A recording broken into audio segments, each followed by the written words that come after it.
Hello, welcome to Hope and Tarot. I'm Hope. I'm going over the World card, number 21 of the Major Arcana. It's a little numerology, astrology, and a dive into the illustrations and stories from the African American Tarot deck and the Afro-Brazilian deck. Don't forget to like the video and subscribe if you haven't already. Okay, so on to the World card, number 21, the last card in Major Arcana. I know I said before that the Wheel card was everything, but this card is really everything. It's the very last card in our series here. The very first card, the Fool, as you recall, takes a journey through the other 21 cards of the Major Arcana. He rides the wheel of life all the way here to the World card at the end. And by the end of his journey, the Fool has gained wisdom. He's integrated all his parts, and he's completed his trip in such a way that he can now plan for a new life journey. With the prominence of this card in your reading, you've crossed the finish line of some major worldly or spiritual phase or achievement, where you get to move forth through life with an elevated sense of awareness and knowledge of how things work in the world and in the greater universe. Sometimes it can represent traveling or someone being literally or figuratively worlds apart from you, just far away. It could refer to foreign relations policy, bringing people together from distant areas, different lands, and it may signify that you will be perhaps communicating through the internet or online. Think World Wide Web. When the World card gets paired, like a lot of cards, it takes on a slightly different flavor. For example, if it were paired with the Judgment card, the card we just talked about in the previous video, it could be describing a more intense energy that you can feel as though the universe is opening up a portal for you to step through. It can manifest in a lot of different interesting ways. This is our third and final three of the Major Arcana. This 2 + 1 = 3. As the closer card, it comes to represent the side of the number 3 that speaks to satisfaction, abundance, sound minds and bodies, cooperation, and fulfillment. And in geometry, it actually only takes 3 non-collinear points to draw a circle, bringing us back to the idea of things coming full circle with this card. The World card is also associated with the element of earth, which reinforces the idea that upon reaching the world, you're at a situation that's stable and definite.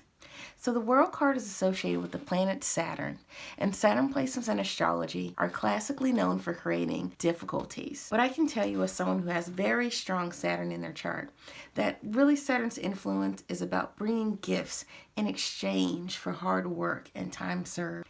Everyone goes through something called a Saturn return about every 30 years in their life, where they must end everything that doesn't serve them anymore and begin the next life cycle. We all experience this closure at about ages 27 to 30, 57 to 60, and 87 to 90. You may have heard of the 27 Club, which became a popular kitchen table topic in the mid-90s when Kurt Cobain of Nirvana passed away. So on to the imagery in these specific cards today. In the African American deck over here, we have an illustration of Oduduwa, who is considered to be the divine father and first leader of the Yoruba people in what is now known as Nigeria and of course across the African diaspora. Oduduwa has come to represent fertile earth ground in its ability to spontaneously produce life and the creation of new physical realities and worlds. In the Afro-Brazilian deck over here, we have Orunla or Orunmila, the Orisha of knowledge, awareness, and accurate intuition.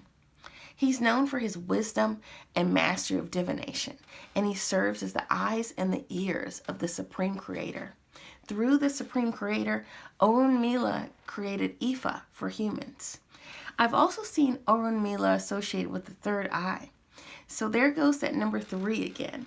And that third eye Orunmila connection brings us back to the idea of absolute truth and a gateway that comes along with this World card. And in case you're wondering what crystals I brought out with this card, a lot of them, it seemed only fitting with the World card to bring out a collection of stones. So I've got these chakra beads that represent balancing the chakras, chakra pyramid, a mixture of green aventurine, clear quartz. So what do you do if you feel drawn to this card or when this card makes a strong appearance? It could be referring to the last stage of Saturn's struggle or the rewards that come from making it through that struggle. Either way, you're maturing with the presence of this card. Take the lessons you've already learned and prepare for expansion and new adventure. Create new goals for yourself based on the selective bag of traits that you're going to bring with you into this next phase.